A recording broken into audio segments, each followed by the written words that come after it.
ਵਾਹਿਗੁਰੂ ਜੀ ਕਾ ਖਾਲਸਾ ਵਾਹਿਗੁਰੂ ਜੀ ਕੀ ਫਤਿਹ।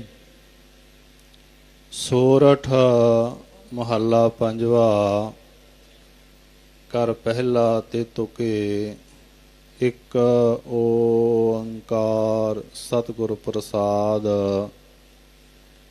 ਕਿਸ ਹਉ ਜਾਚੀ ਕਿਸ ਆਰਾਧੀ ਜਾ ਸਭ ਕੋ ਕੀਤਾ ਹੋਸੀ। ਜੋ ਜੋ ਦੀਸੈ ਵੱਡਾ ਵਡੇਰਾ ਸੋ ਸੋ ਖਾਕੂ ਰਲਸੀ।